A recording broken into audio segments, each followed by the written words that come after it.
Tava falando com o pessoal que eu tô mais nervoso que a audição de orquestra hoje. Fala sério, rapaz. Tá mais fácil tocar uma quinta de Mahler. Não, não é não. Não é mesmo. Ai, ai, ai. Tá mais fácil. Pra mim hoje tá complicado. Hoje a situação tá complicada. Até pedir Oh, desculpa que já de nada. antemão se eu der uma gaguejada aí, porque eu tô simplesmente aqui com uma pessoa que eu tenho mais referência, não só trompetisticamente, mas musicalmente no Brasil. Se tivesse, assim, algumas pessoas que eu pudesse enumerar como trompetistas e que me influenciou mais na minha vida, a primeira pessoa, sem sombra de dúvida, não é porque eu tô na sua frente, mas eu já falei isso pra você outras vezes, Gessé Sadoc, sem sombra de dúvidas. Eu enumeraria outras pessoas, Philip Smith, Aaron, enfim, mas Pô, o Gessé com certeza Gessé com fala certeza é um sério. dos caras que mais me influenciou assim na minha vida como músico, na minha vida como cristão, na minha vida, enfim, né? Você me ajudou também muito em aulas, ajudou a preparar o meu recital de formatura, né? Enfim, sou muito grato a você, meu irmão, muito grato a você mesmo, pela sua arte, pelo Ah, jeito que você conduz a sua vida, o jeito que você glorifica a Deus através. O Misael está falando lá que é todos nós, e isso é verdade. Assim, a gente considera você um patrimônio. só agradeço vocês pela empatia que vocês têm comigo. Uhum. Pô, é uma honra muito grande ter você aqui, sabe? Pra gente, sem sombra de dúvida, é uma referência. Hoje vai ser um pouquinho diferente, né? Se vocês quiserem saber hoje sobre bocal, vocês não vão saber.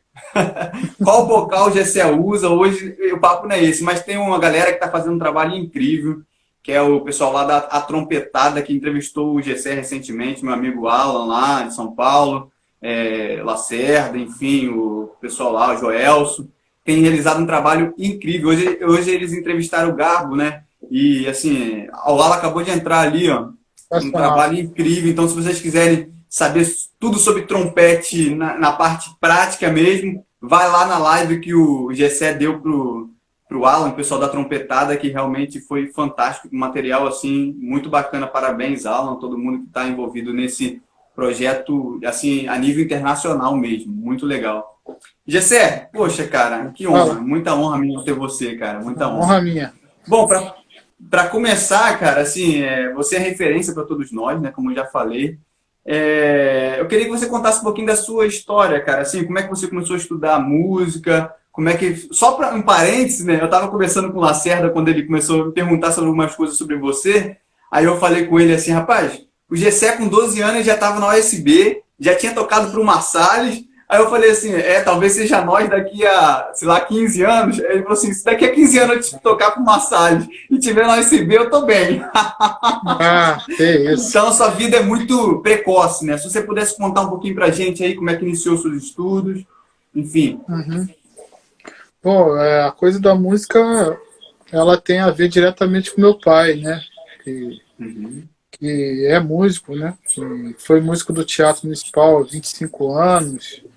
Foi músico da Sinfônica Nacional há 30 anos.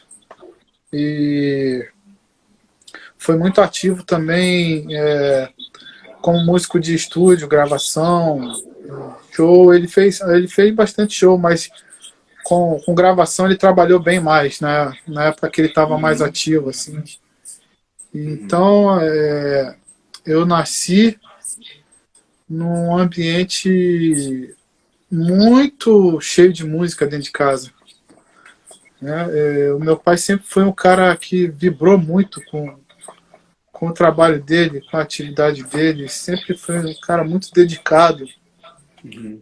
Ele estava sempre um passo à frente, assim, no que diz respeito a pesquisar, a comprar material, equipamento. Na época dele que não tinha internet ainda, né? Então ele tinha que importar coisas, encomendar e ficar procurando, né? Assinar algumas revistas e tudo que ele achava interessante, ele procurava ter, enfim, estudava muito, né? O meu pai, se ele estava em casa, ou ele estava lendo a Bíblia, ou ele estava estudando. Era as Uhum. duas coisas que ele fazia.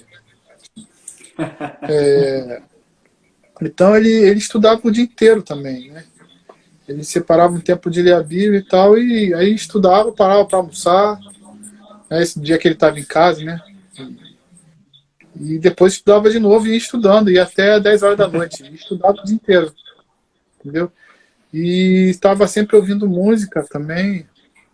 E, então, assim, eu não sei quando foi a primeira vez que eu vi a Sinfonia de Mahler ou de Beethoven, e também a Big Band e coisas do tipo assim. Eu não me lembro quando foi a primeira vez, eu sei que foi logo que eu nasci e isso rolava direto na minha casa, né? Então, foi assim, foi por osmose ali com ele, né?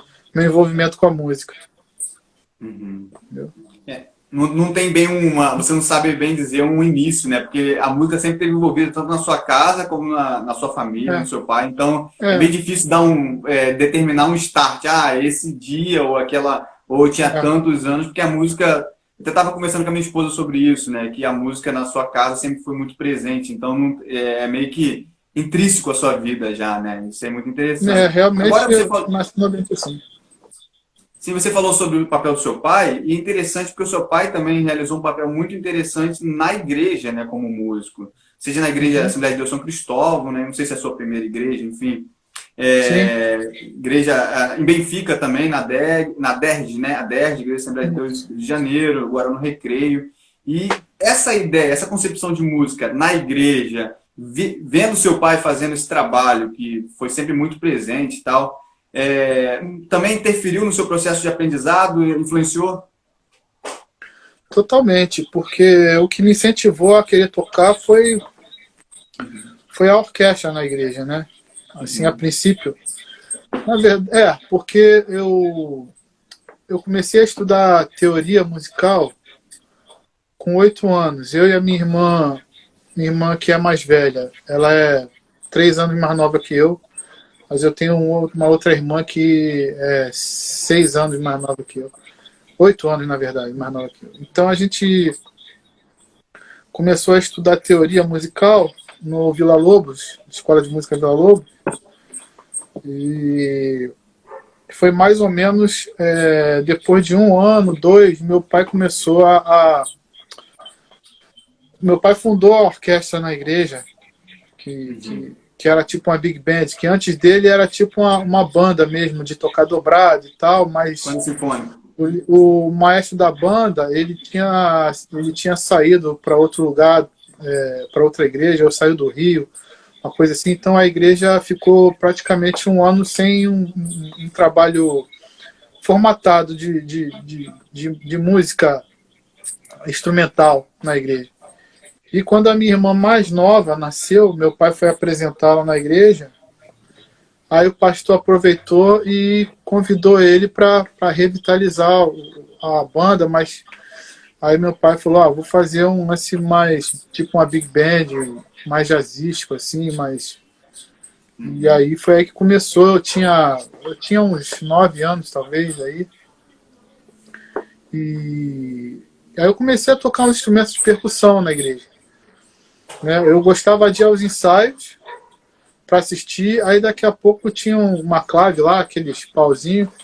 Aí eu comecei a ficar brincando com aquilo, né? Aí depois a igreja comprou umas congas.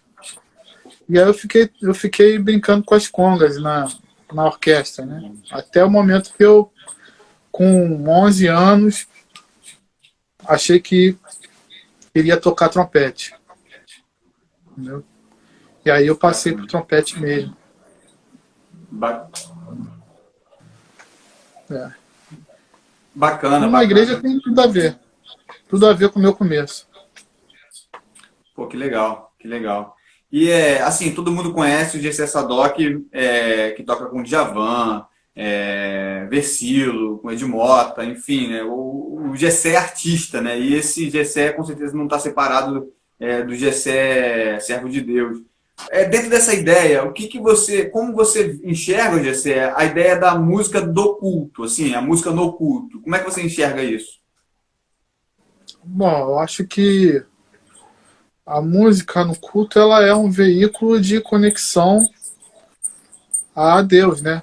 Você ali, aqui é um momento de você se conectar realmente com Deus. Ó. Você chega na igreja, é igual a oração. A música ela é um momento de você buscar a Deus ali. Né? Da mesma forma que o pastor ora, lê a Bíblia e prega, a música tem que ser levada na igreja com esse mesmo intuito, eu penso. Com a Exatamente. mesma intenção, com a mesma atitude, né? De buscar a Deus como um ser humano falho e perfeito e pedir a Ele ali aquele momento de bênção, né? De presença dele ali. Entendi. Bacana. É como eu estava conversando com o Stênio agora, aí ele vai fazer amanhã com a gente, né? A gente tava falando que na verdade o músico, na verdade o músico ele é um teólogo da música, né? Porque através da música você consegue transmitir mensagens do evangelho, às vezes mensagens que ficam muito mais do que uma pregação, né? Pregação você ouve ali, embora seja fundamental a pregação, Com ninguém está falando certeza. contra a pregação, É, mas você ouve, mas amanhã, no outro dia, você já esqueceu. A música ela tem um papel de fixar, né? As pessoas vão para casa cantarolando, vão para casa é, batendo instrumento, assim, enfim, fica guardado na memória da pessoa aquele momento é. musical. É um momento que realmente o ideal é que tenha a ver com a mensagem que vai ser pregada no Sim, dia, né? Para que tudo seja um discurso unificado, né? harmonize, né? Que tenha uma coesão dentro do discurso do culto. Uhum, uhum. Interessante. Tem ontem eu estava conversando com o Rafa aqui, Rafael Paixão, né, você Uhum, conhece bem, com e certeza. a gente estava falando sobre essa ideia do músico da igreja ser um cara versátil, né? Ele até citou um exemplo de que ele estava tocando musical e o maestro falou assim, não, eu gosto de tocar com músico da igreja. Aí ele até perguntou, mas por quê? O cara é bonzinho? Não, não é por causa disso não, é porque o cara, normalmente, o músico da igreja, ele sabe se virar muito rápido. E para musical, assim, não só musical, mas outros tipos de trabalho, o cara precisa se virar muito rápido, né? Aí eu queria perguntar a você, você que é o cara que eu vejo que melhor faz isso, transita em vários estilos, transita entre o jazz, entre o pop, entre o erudito, como arranjador, como compositor, enfim, você é um baita músico, um músico completo, assim, dentro daquilo que a gente concebe como carreira musical. Isso, você acha que o fato de você ter tido essa formação na igreja contribuiu também para essa agilidade, para esse desenvolvimento em diversas áreas que a gente possui dentro da música, seja no pop, seja fazendo um naipe, seja fazendo um solo de jazz ou tocando na orquestra? Bom, eu acho que tudo o que eu faço, que eu sei fazer, assim, em termos de música, está conectado diretamente a esse começo. Porque não só de ver os músicos na igreja tocando, né? E Uhum. meu pai ali nos ensaios trabalhando com eles, né? Os detalhes técnicos e eu via meu pai fazendo os arranjos também em casa para levar pro ensaio, né? Para os músicos tocarem. Então, assim, ele foi um cara que nesse começo, a maior parte do tempo que a orquestra existiu, ele escrevia tudo, praticamente tudo, em casa. Então eu via ele fazendo isso direto em casa. E eu acho que foi um espelho muito grande para mim. E também ver como os músicos interagiam com os arranjos, né? Então foi eu acho que é o processo que a gente lida diariamente dentro da profissão, né? Eu acho que é exatamente isso.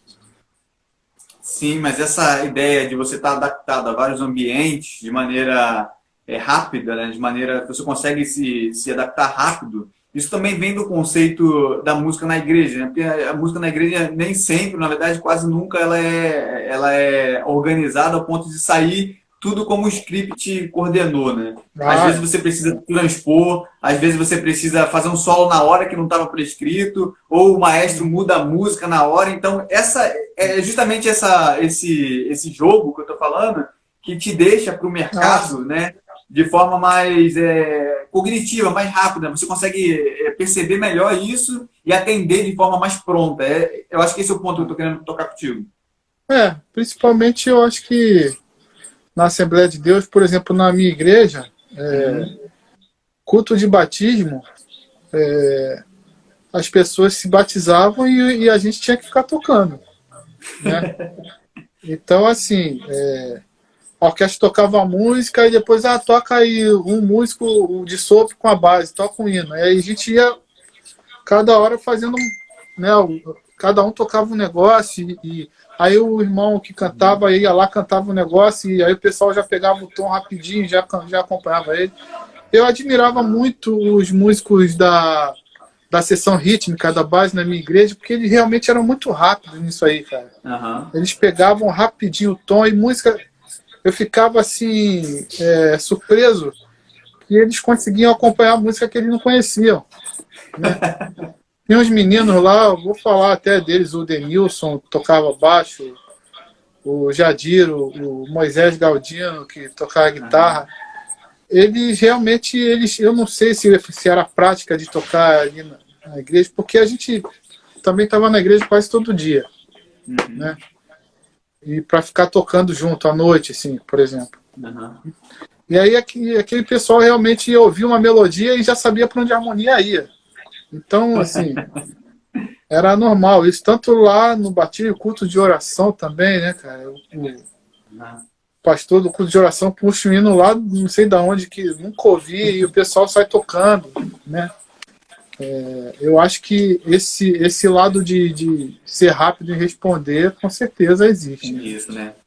E Coisa tem da uma história improvisação. assim que eu sei, né, que as pessoas me contam, que assim, às vezes a banda não tinha nada para tocar na hora e você fazia um arranjo na hora, assim, sei lá, aqueles arranjos I'm Forgiven, Porque Ele Vive, eu acho que tudo surgiu desse, na hora, né, você fazia.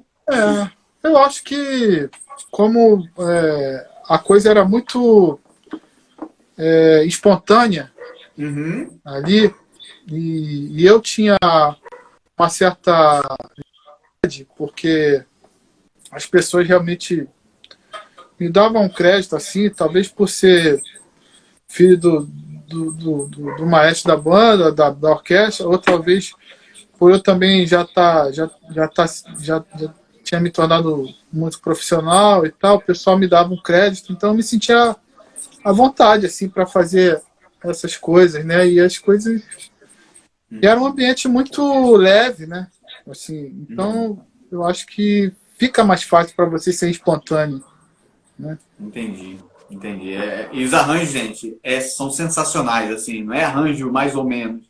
É um negócio a nível de gravar, sentar e gravar, assim, a qualidade dos arranjos é impressionante, assim. Coisa que ele fazia de última hora, em cima da hora, mas é um negócio fantástico. Quem já tocou sabe, assim, na minha época lá do Danielzinho, né, que a gente tocava sempre, e a gente via a qualidade do negócio, era assim, absurda. Eu via muitas histórias, né, não peguei você lá na época, mas eu via muitas histórias, eu realmente achava, assim, fantástico. Eu tenho até uma coisa aqui para te confessar, que o seu nome virou sinônimo de tudo que era bom. Porque a gente falava assim, esse negócio era legal. Aí ele falava que o negócio era legal. Eu falava, pô, nível Sadoquinho. Nível Sadoquinho, o negócio era muito bom. Não acredito nisso, cara. Eu tô contando aqui, né? A gente tá abrindo o coração. Agora, vou perguntar ao Daniel isso. Pode perguntar. E a gente, cara, a gente perdia, não, ganhava tempo lá vendo aqueles teus discos, né? Às vezes a gravação gravação caseira, que naquela época não tinha um celular que gravava tão bem, essas coisas. Gravação você tocando no naipe com o Gesiel, eu acho que o Josué também tava, enfim, né? Com o Chester tocando no sax, né? E aquelas gravações antigas a gente ficava lá, ó, vendo. Eu não perdi as contas de quantas vezes eu vi aquelas gravações, enfim, né? Esse convívio na igreja ali é muito legal, né, cara? Essa coisa da gente poder trocar essa experiência musical na igreja enriquece muito. Exatamente. Gessé, agora, assim, você é um grande artista e convive no meio artista, né? No meio artístico, desculpe. Você já sofreu algum tipo de perseguição religiosa nesse meio? Assim, pelo fato de ser cristão, ou pelo fato, às vezes, de ser chacoteado numa brincadeira, pelo fato de professar fé cristã? Como é que é esse seu envolvimento? Olha, eu acho que, pelo menos na minha frente, eu nunca fui objeto disso. Assim, graças a Deus. Sabe? Eu acho que o músico que tenta se aprofundar realmente de uma forma mais emocional na música, assim, vamos dizer assim, Uhum. ele tem a percepção do mundo espiritual, Verdade. né? Ele sabe que a música que é feita com propriedade, ela tem uma força espiritual grande, né? Ela tem uma mensagem forte ali. Então, todos os músicos que entendem a música assim, eles também entendem a realidade espiritual. Às vezes, eles buscam pelos caminhos que a gente não acha certo. Mas, então, a maioria das pessoas com quem eu tive contato nesse sentido, elas respeitavam muito isso. Uhum. Eu penso que, assim, o meio artístico tem os hábitos, né, de vida que não são os hábitos que a gente tem como cristão, né? Perfeito. E talvez aí seja o ponto de separação, Uhum. entendeu? Então eu chego lá, trabalho, converso com as pessoas, sou amigo das pessoas, mas quando eles partem para os hábitos deles lá, aí eu vou pelo outro lado, eu pego a outra porta, entendeu? Eu acho que... Porque eu acho que isso foi uma coisa que meu pai me ensinou, né? Porque meu pai viveu isso aí muito também. Então, assim, Uhum. ele sempre falou, não adianta você chegar lá condenando todo mundo, botando defeito nas pessoas e tal. Você simplesmente chega lá, mantém sua postura, seja isento, né, de qualquer tipo de comportamento que vá ser passível de julgamento, e na hora que eles fazem as coisas deles, você não faz. E você tem que respeitar as pessoas, porque Deus deu o livre-arbítrio, né? E as pessoas vão fazer o que elas quiserem, mas você não vai fazer, né? E meu pai tem uma história muito interessante em relação a isso, com o Paulinho Trompete. Paulinho, grande Que o Paulinho. Paulinho, meu pai foi fazer uma gravação. Eu me lembro que meu pai chegou em casa contando isso, eu era garoto. Ele falou, pô, fiz uma gravação hoje, e aí começou uma brincadeira lá, que o pessoal levou droga, né, essas coisas, né? Então, assim, sabia que meu pai era crente. Aí a brincadeira foi assim, pô, essa aqui hoje tá boa. Aí um dos colegas falou, foi o Jessé que trouxe, né? A brincadeira era essa, não passava disso, né? Uhum. Aí, mas por quê? Aí o Paulinho perguntou, mas por quê? O que é isso? Não, é que o Jessé é crente e tal. Aí, aí o Paulinho falou, você é de que igreja? Ah, eu sou da Assembleia de Deus. Aí o Paulinho saiu do lugar dele e falou, pô, meu pai foi pastor da Assembleia de Deus, e aí deu um abraço no meu pai, entendeu? E, O e Paulinho aí é um cara incrível, né? e aí depois, com o tempo, cara, eu me lembro quando eu comecei a trabalhar, encontrava com ele sabia que eu era filho do meu pai. Aí ele sempre falava assim, meu final é na igreja, meu final é na igreja, você vai ver que o meu final é na igreja e tal. E até que um certo dia ele virou e falou para mim, tô na igreja, tô do jeito que eu falei que ia ficar e tô lá agora. Entendeu? Aí largou aquela vida. Aquela vida, né? É o exemplo, né? Às vezes não adianta só falar, né? Às vezes falar muito não requer convencimento, mas quando você mostra uma vida. Até estava falando isso com o Rafa ontem, conversando com ele, sobre que todas as vezes que ele parou, quando ele se converteu, né? Ele Uhum. tinha uma ideia que ele queria falar de Jesus para todo mundo, né? Para todo mundo. Aí Aham. teve uma pessoa que virou para ele e falou assim: Cara, eu não acreditava em você, não, mas assim, eu tô vendo você assim, você mudou totalmente o seu jeito, o jeito que você é, assim. Então, é aquele negócio do exemplo, né? Do jeito que a gente vive, É. confirma exatamente as nossas palavras, né? Se você não vive, não É. adianta você falar nada, né? Acho que Eu essa tenho um ideia. colega que faleceu, você deve ter conhecido o Glauton Campelo. Glauco Campelo, claro. Pianista de mão Então, cheia. O Glauton quando voltou dos Estados Unidos, ele não estava frequentando a igreja, né? E eu Uhum. via muitas das vezes, porque ele cresceu na igreja, né? E eu via muitas das vezes ele achar assim, o lance da igreja um pouco não apropriado devido ao comportamento de colegas, né? Até que eu me lembro que a gente começou a tocar junto no Ed Mota, aí a gente começou a conviver mais perto ali, mais frequentemente. Uhum. E ele falou para mim, pô, Gessé, você é crente, mas você não é um cara chato. Você chega aqui e você conversa com todo mundo e só não faz as coisas que a Bíblia diz para não fazer, mas você fica... Eu achei legal essa tua postura de ser um cara acessível, de não ser um cara que condena os outros e tal. E eu tenho para mim que aquilo ali acendeu uma vontade nele de voltar para a igreja e ele acabou voltando mesmo. Entendi. Acendeu. Acendeu nele essa vontade. É. Ah, que bacana. E exatamente esses cuidados, né? Porque o meio artístico realmente não é um meio tão favorável, como você bem falou aí. Ele é um meio complicado não só para o cristão em si, mas ele tem os seus caminhos, né? Ele tem as suas peculiaridades, essa seria a palavra melhor. Então, é exatamente o que você falou, né? Os cuidados são exatamente esse aí que você falou, né? De se manter, ter uma postura. Mas é claro, sem querer ser um alienígena, né? Às vezes eu acho que o problema do músico cristão, ou do cristão em si, né? De alguns cristãos, é que eles querem ser alienígenas, ou seja, viver fora desse mundo. E esse não é o intuito, né? O próprio Senhor manda a gente ir no mundo. Então é no mundo que a gente precisa viver. Agora, é claro, né? Não como um do mundo, mas a gente precisa estar no mundo, a gente precisa fazer música no mundo, a gente precisa evangelizar no mundo, a gente precisa estar aprendendo no mundo. O mundo é o lugar que o Senhor nos colocou, é o local que o Senhor fez, né? Não tem como fugir disso. Eu gosto de dizer que eu sou crente, mas eu não sou Jesus e não sou Deus.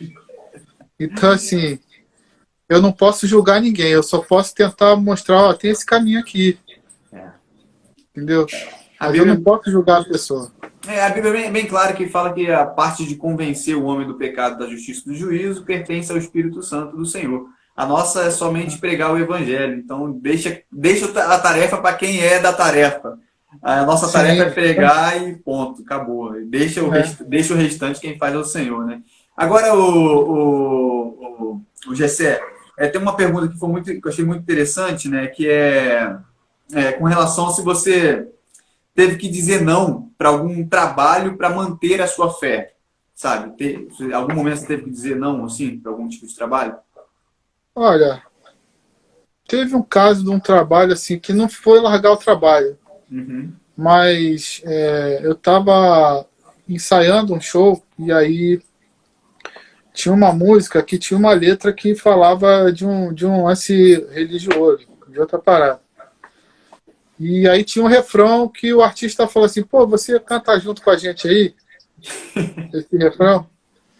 Aí eu deixei passar, quando acabou o ensaio, eu falei, ó, cara, você vai ter que me liberar disso aí, porque eu tenho um lance com a minha fé que eu acho que eu não posso cantar isso e tal. E não é nada demais, é só porque realmente eu não posso. Eu respeito sua visão do seu trabalho, da sua vida, mas isso aqui para mim não dá para eu fazer. Aí o cara também achou uma boa. Ele falou, não, que isso, cara, fica à vontade e tal, e acabou dando certo. Comigo, uma vez aconteceu um caso de que era um trabalho, aí o pessoal começou a se reunir uma roda assim, eu falei, pô, legal, o pessoal vai falar uma coisa interessante, né? Aí do nada era uma oração, né? Uma oração, só que não a Deus, né? A outros deuses. Aí eu falei, não, meu, aí não dá, né? Só que o cara queria que a gente participasse, que era para o envolvimento musical, que não sei o que e tal, né? Tinha que ter essa sintonia, né? Digamos assim, como eles falam. Mas aí eu não aceitei também participar, enfim, são coisas assim. O Danilo falou aqui também, teve com a gente, falou que muitas vezes ele teve que rejeitar, às vezes, trabalhos bons, rejeitar grana boa, para poder se manter fiel, às vezes, até uma verdade, né, que ele confessa, para poder não ter que mentir na questão de um passaporte ou de alguma coisa. São coisas mínimas que a gente parece, né, que parecem são mínimas, mas que, se você olhar bem, ela acaba ferindo os conceitos cristãos, os valores cristãos, né, que estão em jogo diante da sociedade importante é agradar a Deus, né? Se você vê que aquilo não vai Exatamente. agradar a Deus, você tira a mão, né? Tira a mão, né? Tira a mão. Isso que é o interessante. Agora, uma outra pergunta também que veio do Instagram, que eu achei interessante. Como a igreja enxerga, Gessé, no seu caso, né? Você pode falar de uma forma mais particular, como que a igreja enxerga os músicos que tocam fora da igreja, né? Tocam em trabalhos seculares, trabalhos, como você toca em Javan, de moto, enfim, com demais Uhum. artistas. Como é que você enxerga isso? Na verdade, como a igreja enxerga isso? Olha, eu nunca tive problema com isso. Uhum, Assim, eu sei que tem pessoas que acham que não é certo, né? uhum, Mas talvez porque talvez pelo caso, pelo fato do meu pai, né? Que antes de ser maestro da orquestra, ele era filho do pastor presidente que era anterior, o anterior pastor uhum. presidente da igreja. Então acho que muita gente talvez não tivesse aquela coragem de confrontar ele, né? Sim. Ele tinha uma posição meio de autoridade na igreja. Uhum. Mas nem o pastor da minha igreja, na época que ele era o mais da banda, da orquestra, e nunca tocou nesse assunto, nunca levou para esse lado. Eu vi poucas vezes isso acontecer. Eu me lembro que teve uma vez um pastor auxiliar que virou para ele e meu pai tinha comprado, a igreja tinha comprado uma bateria nova, com 4 tons, né? Grande assim, Uhum. bonita, tal. Aí no culto, a orquestra tocando no final do culto, aí acabou o hino, aí veio um pastor assim e falar, ó, tem um demônio aí nessa orquestra. Aí meu pai falou assim, pô, não, irmão, mas o que que é? O que que é que isso é? É aquela bateria ali. Aí meu pai falou assim pra ele, ó, então você fala com o pastor porque foi ele que comprou. Aí, tá bom, aí sai fora. O demônio saiu na hora. É, entendeu? Então, Expulsou assim, o demônio na hora, meu irmão. é, pois é. Genial, cara, genial. Agora, É, essa ideia dessa separação, né? O intuito desse canal aqui, dessa página, é justamente mostrar que a gente deve fazer arte para a glória de Deus. A gente deve fazer boa arte no mundo, fazer o melhor, né? Tem a velha história de Lutero, né? Que o sapateiro perguntou para ele como ele faria para poder adorar a Deus. Aí Lutero fala para o sapateiro assim: ó, você produz seu melhor sapato e venda a um preço justo. Então, o ponto é exatamente isso. esse, sabe? A gente precisa fazer a nossa melhor música, nossa melhor arte e servir as pessoas dentro, assim como um bom advogado serve, assim como um bom professor serve, assim como um bom arquiteto, um bom pedreiro, um bom engenheiro, uma boa dona de casa serve a sua casa. Então, a ideia é mostrar Verdade. que a gente precisa fazer boa arte para agradar a Deus e, é claro, aquele que é cristão fazer de maneira adequada, que agrada ao Senhor de acordo com as escrituras sagradas. Né? E essa é a bandeira dessa página, desse canal, né? A bandeira é essa. E a questão que eu quero te perguntar, em cima de tudo isso que eu te falei, é o seguinte: o que significa música para você, assim, na sua vida? O que é música para você? A música, para mim, é um presente de Deus, né?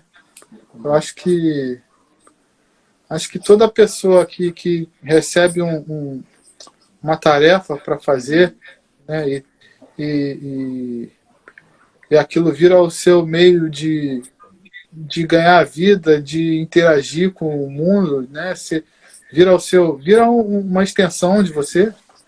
Exatamente. É uma oportunidade que Deus está te dando para lidar com o mundo, lidar com a vida, né? Então, acho que, acima de tudo, é isso aí. É uma oportunidade, né? Uma oportunidade para servir, para poder ajudar as pessoas, enfim, para poder melhorar o mundo um pouco, né? Com certeza. Isso é incrível, que você falou, incrível. E assim, não sei se você concorda, mas não só a música cristã, a música dentro da igreja, mas a música no geral tem sofrido uma mutação, uma mudança, né? Uma mudança Uhum. dentro das questões musicais, assim, dentro das questões harmônicas, letristas, poesia. E a música cristã também tem sido impactada por essa transformação, né? O conceito mercadológico que vem Uhum. sendo impregnado, enfim, né? A ideia é o seguinte, eu queria te perguntar, em relação a esse empobrecimento que muitas pessoas dizem, né, em relação à poesia, às melodias e da música como um todo, como é que você enxerga essa mudança? Tem afetado inclusive os músicos, afetado a igreja em si, tem afetado esse contexto no geral?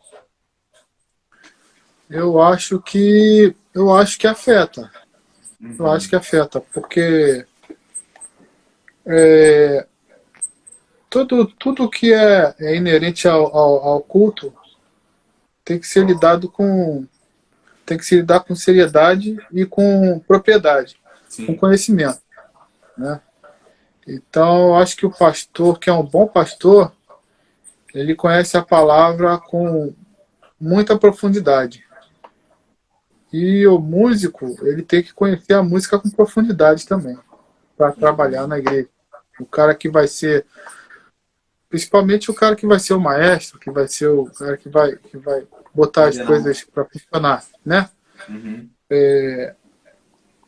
Então, acho que tem que haver esse discernimento, né?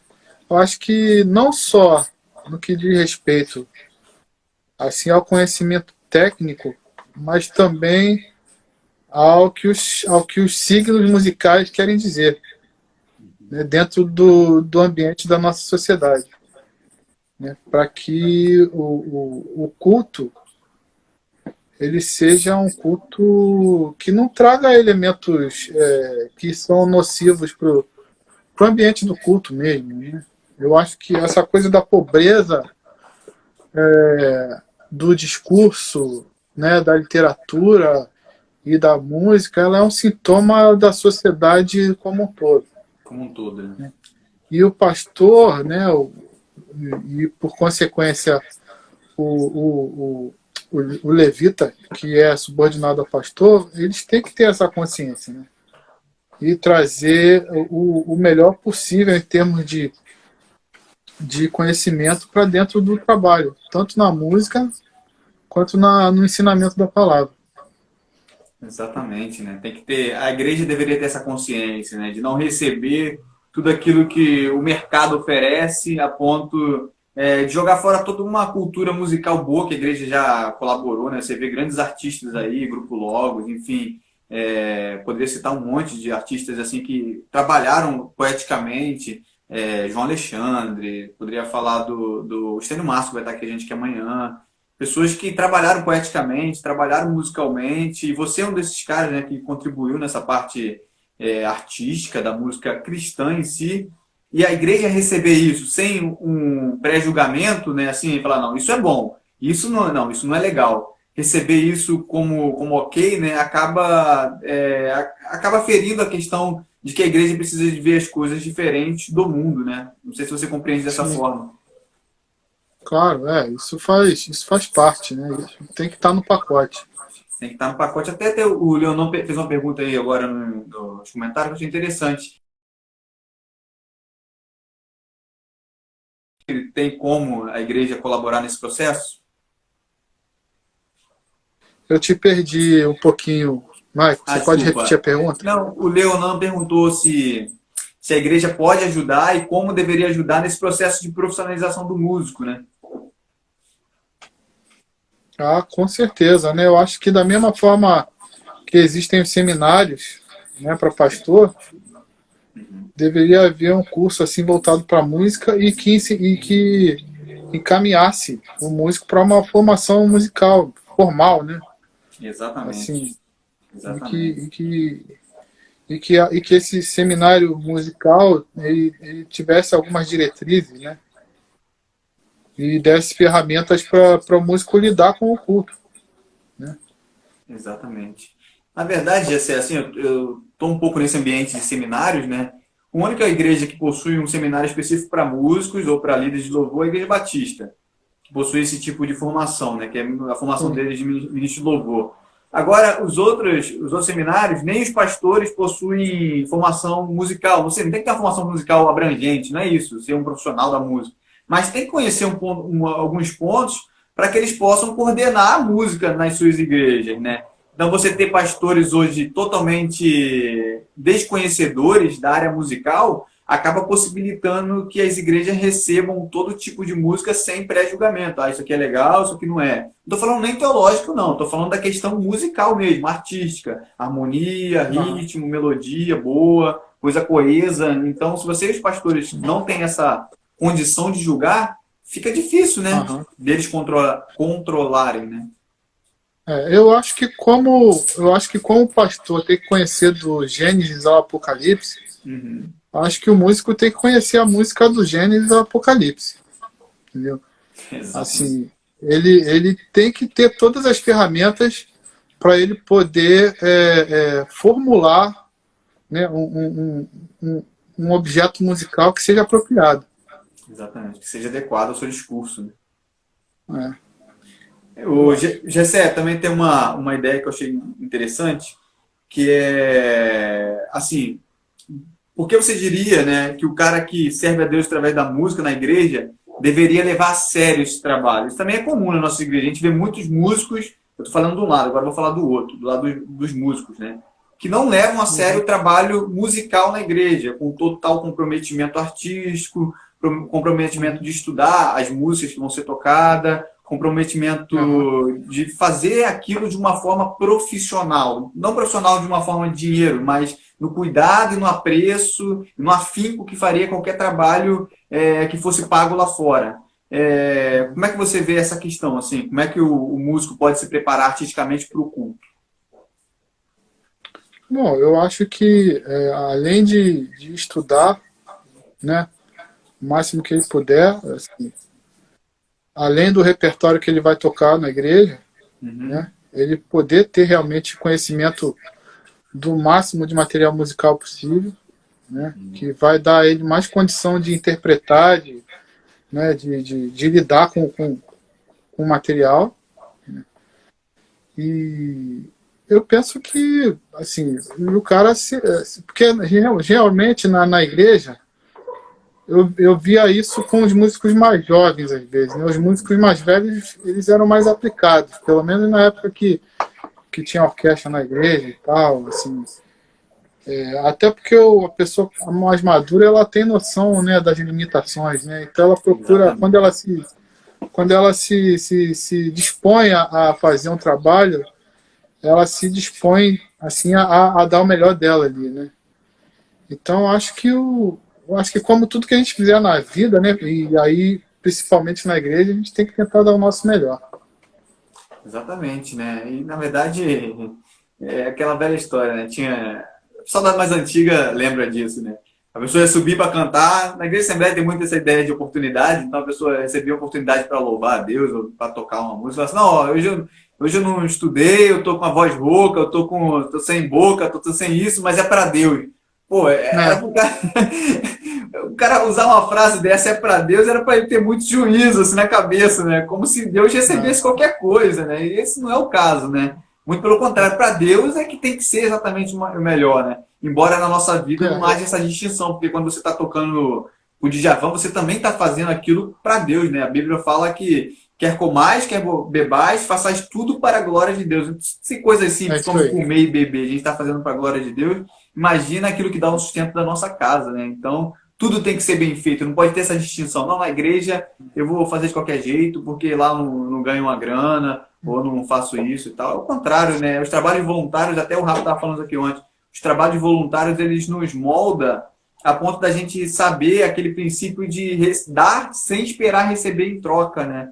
Então, quando você faz algo Uhum. voluntário, ele te dá esse know-how, esse background, assim, de ter um coração deliberado, um coração que está disposto a ajudar sem esperar algo em troca. Isso na nossa vida a gente vai precisar o tempo todo, né? E eu acho que é uma coisa de ter noção de que quando você faz uma coisa bem, Uhum. quem sai ganhando mais é você, mais do que qualquer outra pessoa, né? Exatamente. E então, se você agrada a Deus, você sai ganhando também, Com né? certeza. Isso aí não tem Então, dúvida, né? assim, eu acho que ser honesto, né? Ser honesto com o trabalho que você se dispõe a fazer, eu acho que é uma das primeiras coisas você prestar atenção.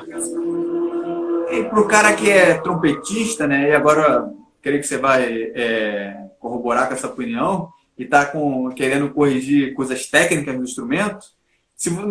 Não existe para nós essa ideia que ali eu toco mal e aqui eu toco bem. o cara que é bom, ele vai tocar bem sempre, né? Até porque senão você cria vícios, né? Você começa a tocar É, mal no lugar e depois para você corrigir esse tipo de hábito, fica muito difícil, né? Então, para quem é bom, ele vai fazer bom em qualquer lugar, fazer coisa boa em qualquer lugar, né? esse é o ideal, né? É por isso que tem muita gente que toca muito bem numa prova, mas no dia a dia não rende igual como rendeu na prova. Que é o cara que estuda para passar de ano, ele não estuda para saber. Exatamente. Então, assim, eu acho que o ideal é a gente estudar para saber e aquilo fazer parte da gente, né? O Carlinhos sempre falava isso, não sei, falava assim, cara, você tem que estudar para estar pronto. Quando aparecer a audição, você já está pronto. Você não estuda para audição, né? Quando a audição chega, você já está pronto para ela.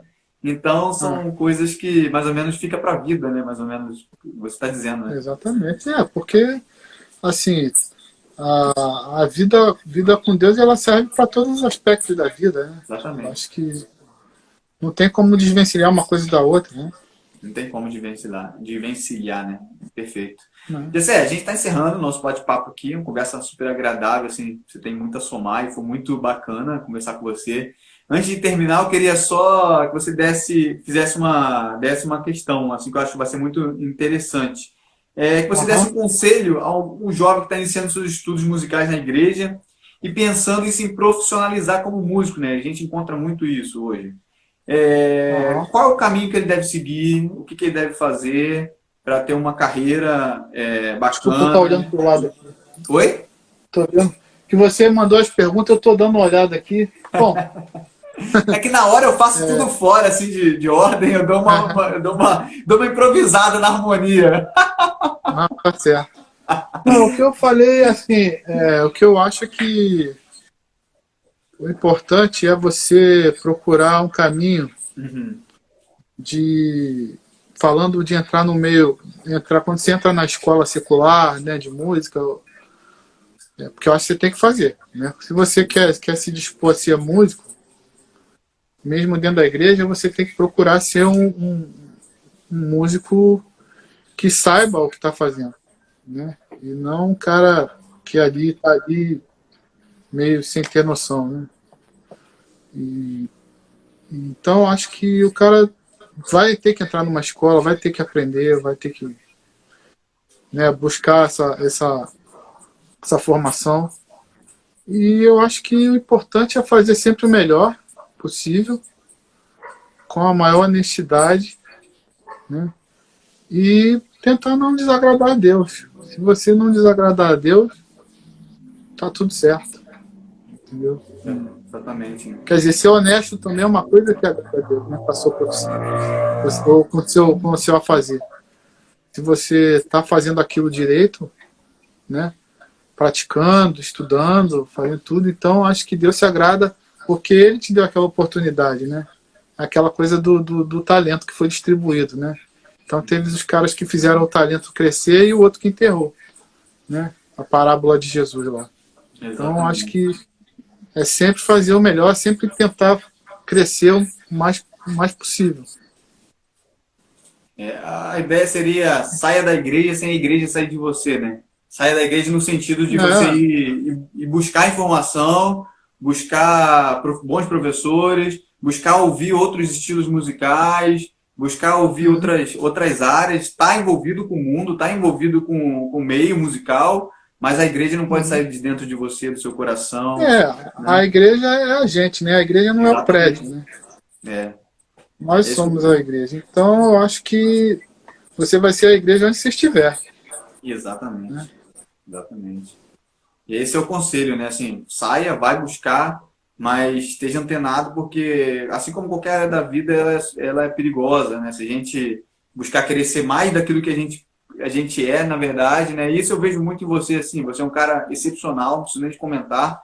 E como pessoa, você transparece uma humildade, assim, sabe? De atender a todo mundo que está querendo conhecer, buscar conhecimento e tal, enfim, sem prepotência, sem arrogância, sem querer ser melhor ou maior do que a gente já é, né? Coisas assim, deixando sempre entender que, poxa, se o Senhor nos salvou sendo pecadores, né? Por que que nós não podemos atender os nossos irmãos, atender as pessoas que estão precisando?